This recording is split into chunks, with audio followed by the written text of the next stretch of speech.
So my YouTube channel is Empowering Men, and the reason why I want to make this channel is because I don't think there's enough support or help for any of the dudes out there, whether it's a 14, 15-year-old boy, or it's a 60-year-old man, or a single dad, or anything like that. I'm not a counselor or anything like that. It's just want to give hope or a little bit of advice or inspiration to people that are struggling, with any sort of thing, whether it's, trying to find a role model, or, a bit lost with something. So for me, it's just getting some videos and just sharing my life experiences and the things I've been through. And hopefully, that can help someone or inspire someone to do something. I think a lot of men don't want to talk to each other or, express how they feel, and they just like bottle it up. And yeah, it's something I'm passionate about, and I just want to do whatever little I can to help the guys out there, be better and hopefully do better. I didn't go down like a path of drugs or drinking or anything like that. Or I worked in a prison. I've seen the people in there, speaking to a lot of people, working in my other jobs, seeing what people go through, and they kind of just lost. They kind of look at it and go, well, there's just no help anywhere, or there's no one I can talk to, or I've got no support, or I've got no family, or my friends don't understand. So that's kind of what's led me to wanting to do this with whatever experiences that I have.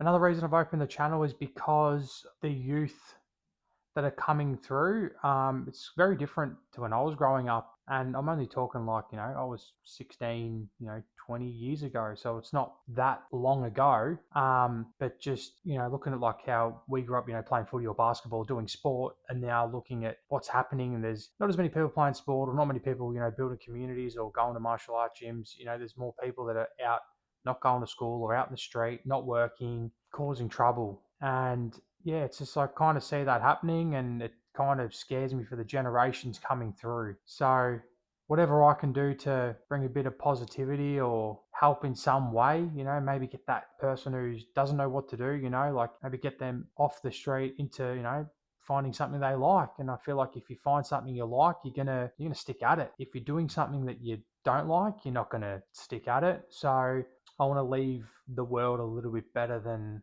how it's becoming, because it is pretty chaotic at the moment. I think being a barber was one of the best things that I could have done, because it taught me to, like, listen to other people, and everyone has their own story about something. Doing it for long enough, sometimes you don't always have those really fun conversations. How's this? How's that? How's footy going?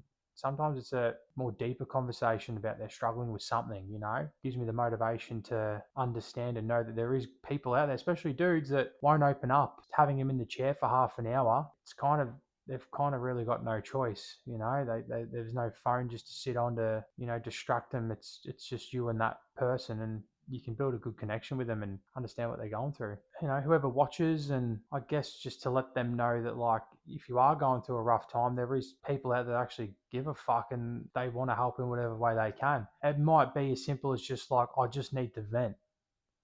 One tool that you might take away and be like, oh, that really helps me do X, Y, and Z. Yeah, I know a lot of people out there think that, people don't give a fuck and there's no support for the dudes out there, but there is. There's some good people, and I think now we're finally understanding that the guys do need help as well. It can't just be like, oh, who gives a fuck about them? Let's just get on with it. No, like, everyone who just gets on with it, like, I mean, yeah, check the percentage out yourself. What is the leading cause of men's mental health and what they turn to? And you'll all come to the same conclusion. It's, I don't want to say it because YouTube will ban me, but yeah,